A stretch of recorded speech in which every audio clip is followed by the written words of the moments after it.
اس وقت عمران خان کے خلاف 3 قسم کے بیانیے بنائے جا رہے ہیں۔ نمبر 1 سائفر کیس کے ذریعے ریاستی غدار، نمبر 2 توشہ خانہ کیس کے ذریعے مالیاتی کرپٹ، نمبر 3 عدت میں نکاح کیس کے ذریعے اخلاقی کرپٹ۔ تجزیہ کاروں کا کہنا ہے 18 سال سے 35 سال کے 5 کروڑ سے زائد ووٹرز یہ بیانیے ماننے کو تیار نہیں ہو رہے، مگر سچ تو یہ ہے کہ اب بات 18 سال سے 35 سال کی نہیں، اب بات 3 سال سے 60 سال کے لوگوں کی، بلکہ اس سے بھی بڑے لوگوں کی ہو چکی ہے۔ ہر بندہ عمران خان کا دیوانہ اور اسی پر بھروسہ کرتا ہے، اس لیے ایسے کسی بھی جھوٹ پر کوئی بھی بھروسہ نہیں کرے گا۔ Khawar Maneka software update ہونے سے پہلے کہتے تھے، میری سابقہ بیوی بشریٰ بی بی دنیا کی پاک ترین بیوی ہے، اس سے پاک بیوی آج تک میں نے نہیں دیکھی، اور عمران خان جیسا بھلا آدمی آج تک میں نے نہیں دیکھا۔ عمران خان کے متعلق جو بھی افواہیں ہیں وہ سب غلط ہیں۔ اب اسی خاور مانیکا نے بے شرمی کی ساری حدود پھلانگ کر بشریٰ بی بی کے خلاف عدت کیس میں فریق بننا قبول کر لیا ہے۔ اسلام میں عورت کہہ دے کہ میری عدت پوری ہے تو پوری ہو جاتی۔ اب عدت کیس کرنے والے، سننے والے اور حمایت کرنے والے اپنے ایمان کی فکر کریں۔ اسلام میں عورت کا کہہ دینا ہی کافی ہوتا ہے، اور بشریٰ بی بی کہہ چکی ہیں کہ عدت پوری ہو گئی تھی۔ جس نے بھی دین کا مذاق بنا کر یہ عدت والا کیس کیا ہے، اس کو کوڑے پڑنے چاہیے۔ کل اڈیالہ جیل میں عدت کیس کی سماعت تھی، جہاں دوران سماعت خان صاحب، بشریٰ بی بی اور خاور مانیکا کے درمیان تلخ جملوں کا تبادلہ ہوا۔ عمران خان اور بشریٰ بی بی جج کے سامنے پہنچے اور بشریٰ بی بی نے کہا کہ ان کے بیان کے بغیر عدالت کوئی فیصلہ نہیں کر سکتی، بیان کے بغیر عدالت کوئی سزا نہیں سنا سکتی۔ بشریٰ بی بی کا کہنا تھا کہ منافق اور شیطان کو قرآن میں بھی برا کہا گیا ہے۔ خاور مانیکا بھی جج کے سامنے پہنچ گئے اور بشریٰ بی بی کے ساتھ تلخ کلامی شروع کر دی۔ بشریٰ بی بی کی وکیل عثمان گل بھی دوران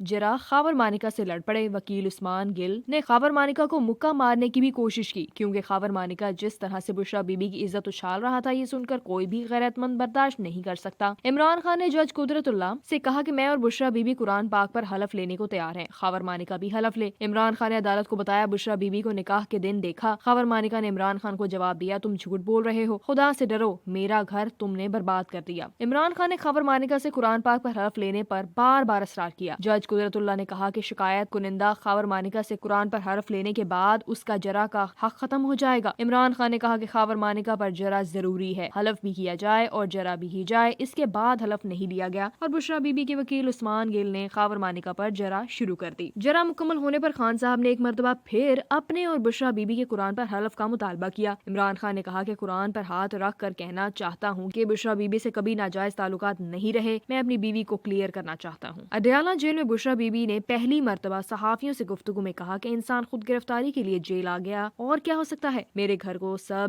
جیل بنا دیا گیا، وہ کوئی ہوٹل تو نہیں، ہم بزدل نہیں، سچے لوگ ہیں، زندگی میں غلط کام نہیں کیا، ہمارا ایمان مضبوط ہے اور ایمان کی وجہ سے یہاں کھڑے ہیں۔ اس سب کے بعد سوال اٹھتا ہے کہ دوران عدت نکاح کیس میں تمام اخلاقیاتی حدود و قیود کو کیوں یاد کیا گیا؟ کیا عدالت میں یہ معاملہ زیر بحث آنا چاہیے؟ اخلاقیات کی دھجیاں بکھیرنے میں کس کا ہاتھ ہے؟ کیا ہم پھر سے 90 کی دہائی کی سیاست میں واپس جا چکے ہیں؟